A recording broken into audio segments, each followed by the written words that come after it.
जय हिंद साथियों, आप सभी का आपके अपने परिवार आसमा सिविल एकेडमी में मैं इशार अहमद हर बार की तरह इस बार फिर से आप सभी का पुरजोर स्वागत करता हूं और आशा करता हूं कि आप सभी अपनी प्रतियोगी परीक्षा की तैयारी बेहतर जोरों शोरों से और एक युद्ध स्तर पे कर रहे हैं।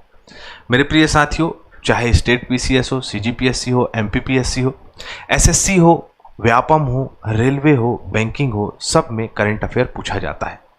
तो हम रोज एक सकारात्मकता के साथ करंट अफेयर डील करते हैं।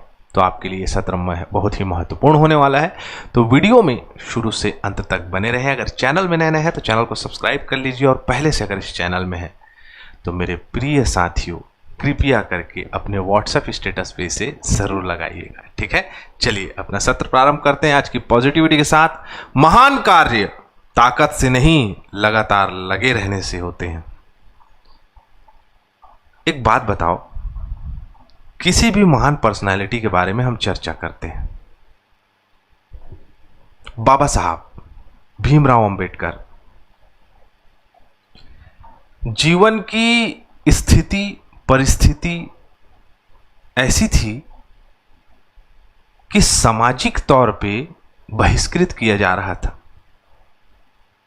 जातिवाद चरम सीमा में थी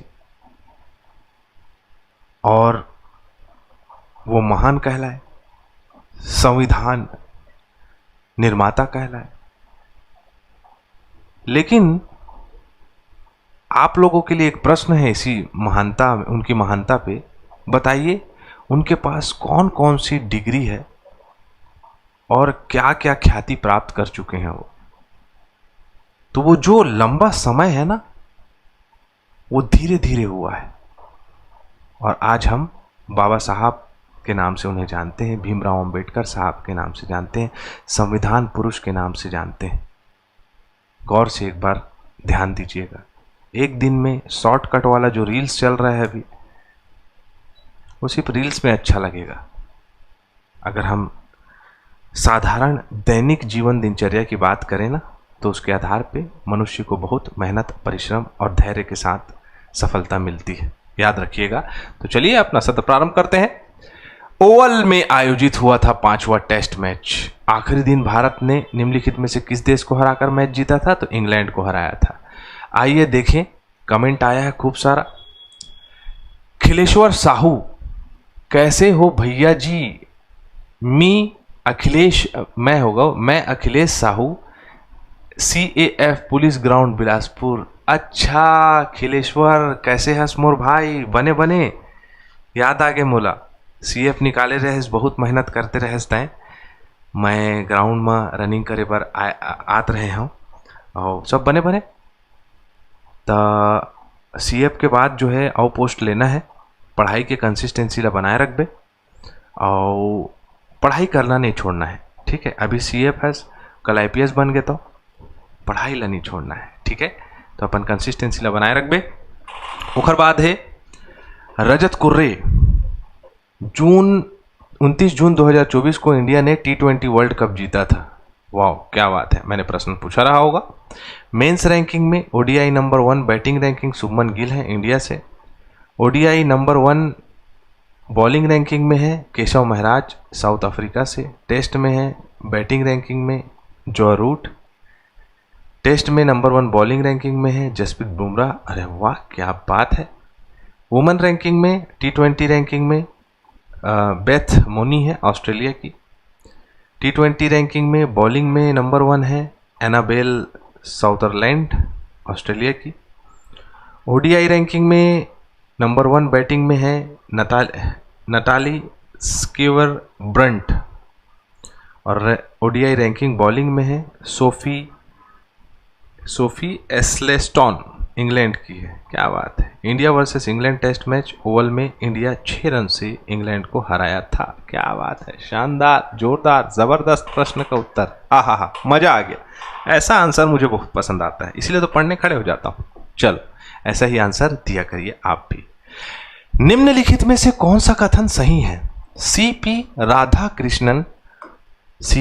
राधाकृष्णन भारत के 15वें उपराष्ट्रपति बने। बिल्कुल सही बात है, 15वें नंबर के उपराष्ट्रपति बने। वे तमिलनाडु से चुने जाने वाले दूसरे उपराष्ट्रपति हैं। बिल्कुल सही बात है। और उनसे पहले डॉक्टर सर्वपल्ली राधाकृष्णन तमिलनाडु से उपराष्ट्रपति बने थे। तीनों आंसर सही हो जाएगा और एग्जाम ओरिएंटेड है, एग्जाम के लिए बहुत ही महत्वपूर्ण है मेरे प्रिय साथियों, याद रखिएगा। सीपी राधाकृष्णन जी 15वें उपराष्ट्रपति बन चुके हैं। इससे पहले तमिलनाडु से सर्वपल्ली राधाकृष्णन जी जो है 1952 से 1965 तक राष्ट्रपति रह चुके हैं।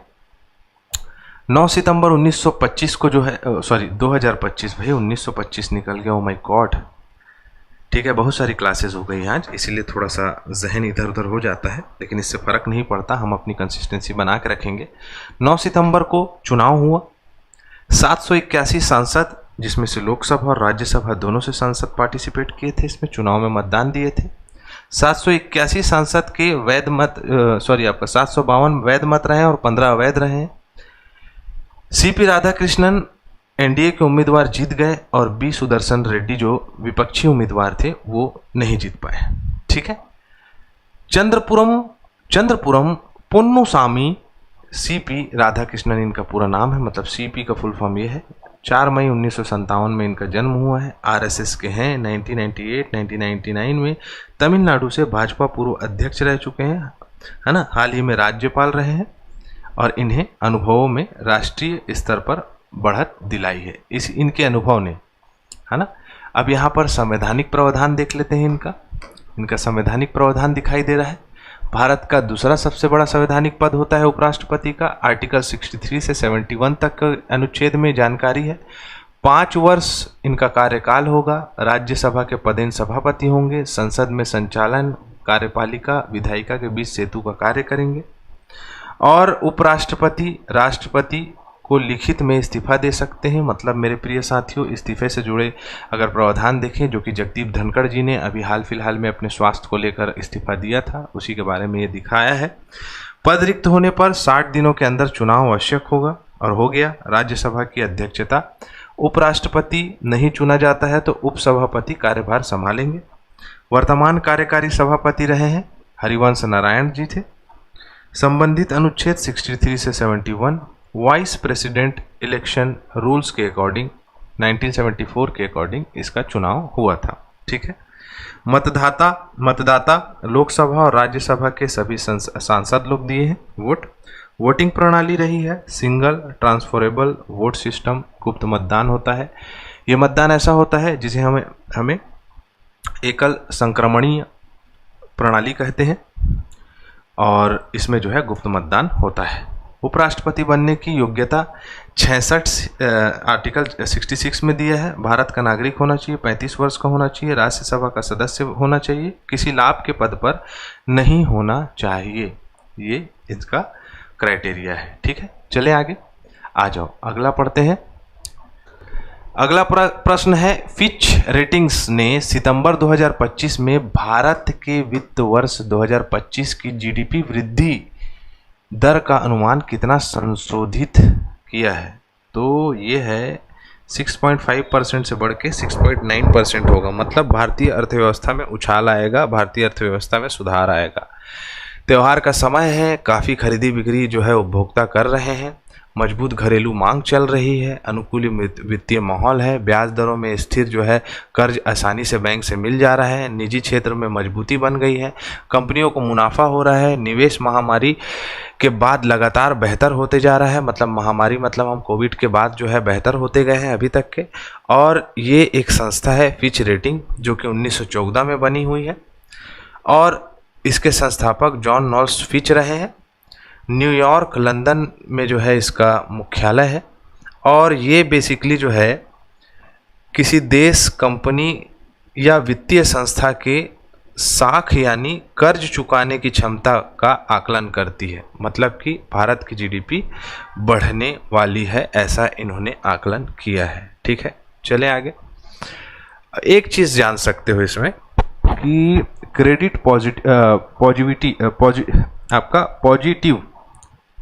क्रेडिट पॉजिटिव ये वर्ड आपको अर्थशास्त्र में मिलेगा और प्रश्न के रूप में पूछा जा सकता है कि क्रेडिट पॉजिटिव किसे कहा जाता है। ये जो इस कारोबार में, टैक्स में, इन सभी चीज़ों में जो बेहतरी दिखाई दे रही है, वो मेरे प्रिय साथियों, वो सुधार जो है क्रेडिट पॉजिटिव कहलाता है।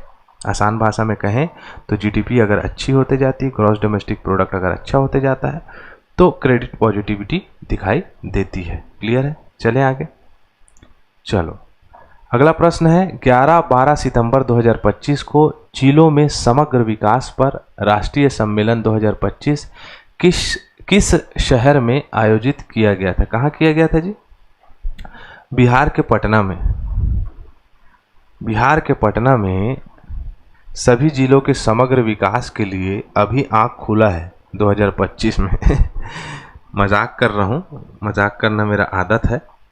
अब चुनाव है तो कुछ ना कुछ तो बात चलेगी ही। ठीक है, बिहार के माहौल कैसे हैं ये पता करिएगा, अपने आसपास इर्द गिर्द कोई बिहार में रहता होगा तो, है ना। हमारे साहू जी, बिहार से कोई ताल्लुक है आपका? ठीक है, बोल रहे हैं जिया वो बिहार के लाला। ठीक है, तो जिलों के समग्र विकास के लिए लाया गया है, जिसमें माननीय केंद्रीय कार्मिक, लोक शिकायत और पेंशन राज्य मंत्री डॉक्टर जितेंद्र सिंह और बिहार के मुख्यमंत्री नीतीश कुमार जी उसमें रहे हैं, जिसके अंतर्गत समग्र विकास में डिजिटल गवर्नेंस, सारी चीज़ें ऑनलाइन की जाएंगी, स्वास्थ्य सेवा बेहतर करना है, शिक्षा बेहतर करना है, ग्रामीण परिवर्तन अच्छा करना है, लोक सेवा वितरण बेहतर करना है। मतलब कहने का मतलब ये है कि समग्र विकास के तहत ओवरऑल, समग्र मतलब क्या होता है? सारे उन सेक्टर्स पे जिसमें विकास किया जाता है, जाना है, उसके लिए नियमावली बनाना और उसके लिए क्रियान्वयन करने के लिए ये मंत्री परिषद बोलता हूँ, बाकी जितने भी नेता हैं उन लोग की बैठक हुई थी। ठीक है, ये फोटो जो है वो बिल्कुल गलत लगा हुआ है, इसमें जो है नहीं जाइएगा पीडीएफ में, इसमें केंद्रीय गृह मंत्री बैठे हैं। ठीक है, तो साहू जी फोटो लगाते समय जो है ना ध्यान दिया करिए, गृह मंत्री को बैठाल दियो, नीतीश कुमार जी की बैठक हुई थी। ठीक है, अंधरौटी जैसे कोई चीज़ को नहीं डालना चाहिए। ठीक है, चलो आगे बढ़े।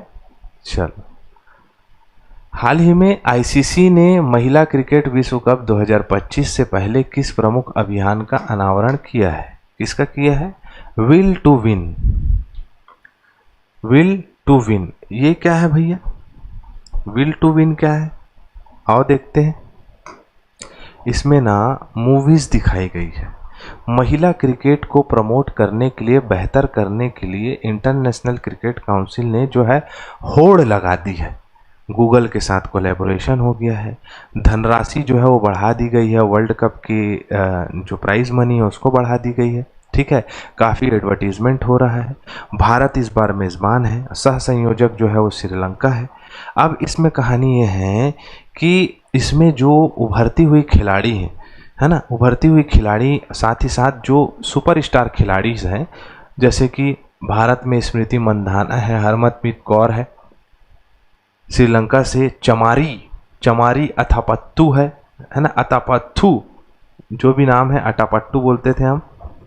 ऑस्ट्रेलिया से एलिस पेरी है, दक्षिण अफ्रीका से मरीजान केप है, बांग्लादेश से निगार सुल्ताना जोटी है ना, न्यूजीलैंड से एमेलिया केर है, इंग्लैंड से नेट सीवर ब्रंट है। इन सभी का मूवी बना है, एक पिक्चर बना है, उसका जो है प्रमोशन किया गया था। महिला क्रिकेटर के सशक्तिकरण और प्रेरणा के लिए बनाया गया है। ठीक है, 13वां संस्करण होगा महिला क्रिकेट टी20 बोलता हूँ आपको, वनडे का, और 30 सितंबर को स्टार्ट हो रहा है भारत बनाम श्रीलंका गुवाहाटी में, और 2 नवंबर 2025 को फाइनल होगा। ठीक है, लास्ट टाइम भारत में 2013 में हुआ था। और हमेशा की तरह स्टैटिक पोर्शन में हम अंतर्राष्ट्रीय क्रिकेट काउंसिल की परिषद की बात करते हैं। स्थापना 1909 में हुआ था। दुबई संयुक्त राज्य अमीरात में मुख्यालय है। जय शाह वर्तमान के अध्यक्ष है। सीईओ है संजोग गुप्ता। 108 सदस्य हैं, पूर्व सदस्य 12 और सहयोगी सदस्य 96 हैं। ठीक है, पूर्ण सदस्य, पूर्व निकल गया, पूर्ण सदस्य 12 है, सहयोगी 96 है। तो सोचो कितने लोग इंटरनेशनल क्रिकेट खेलना चाहते हैं। हाल ही में भारतीय सशस्त्र बलों की एक टुकड़ी किस बहुपक्षीय सैन्य अभ्यास में भाग लेने के लिए रूस रवाना हुई है? रूस, इसका नाम है जापद। क्या? जापद 2025 रूस में हो गए। ज़पात होगा, जापद, जापद नाम होगा उसका। तो इसमें भारतीय दल से 65 सदस्य जा रहे हैं, 57 भारतीय सेना से है, 1 भारतीय नौसेना से है, 7 भारतीय वायुसेना से है। क्या होगा? तो अंतर संचालनीयता को बढ़ावा देना, विभिन्न देशों में सेनाओं के बीच तालमेल करना। मैं हमेशा बोलता हूँ, एक दूसरे को सैन्य सहयोग प्रदान करने के लिए जाते हैं। वहाँ की टेक्नोलॉजी हम यूज़ करेंगे, वो हमारी टेक्नोलॉजी यूज़ करेंगे, एक दूसरे से सीखेंगे और दोस्त बन जाएंगे, और कहीं युद्ध हुआ तो साथ में लड़ेंगे। ठीक है, उससे ज़्यादा कुछ नहीं। तो इस सैन्य अभ्यास को याद रखिए, एग्जाम में पूछता है ज़ैपेड। ठीक है, जापद, हिंदी में जापद। भारत में हाल ही में पूर्ण साक्षर राज्य कौन बन गया है? हिमाचल प्रदेश। 97 था, 99.3 था, सॉरी, क्षमा चाहूँगा। भुवनेश्वर उड़ीसा में एशियाई टेबल टेनिस टीम चैंपियनशिप हो रहा है ना, 28वें नंबर का। नई दिल्ली में डायलॉग नेक्स्ट सम्मेलन हो रहा है वैश्विक खाद्य सुरक्षा के लिए, कृषकों के उत्थान के लिए। डोंग गांव अरुणाचल प्रदेश का, यहाँ सबसे पहले सूरज निकलता है भारत में, और सनराइज फेस्टिवल मनाया जा रहा है। आंध्र प्रदेश स्पेस सिटी स्थापित करा जा रहा है आंध्र प्रदेश में। 7 सितंबर 2025 को बिहार के राजगीर स्पोर्ट्स कॉम्प्लेक्स में खेले गए फाइनल में भारत ने किस देश को हराकर एशिया कप जीता है? मोस्ट इंपॉर्टेंट प्रश्न है। साथ ही साथ निम्न में से कौन सी प्रथा उत्तर वैदिक काल में प्रचलित हुई? बताओ बताओ प्यारे साथियों, बहुत कठिन प्रश्न लग रहा है, लेकिन मेरे को पता है आप लोग बता दोगे। वीडियो को शेयर करिएगा। सत्र कंप्लीट हुआ, इसी के साथ मैं इजाज़त चाहूँगा। जय हिंद, जय भारत।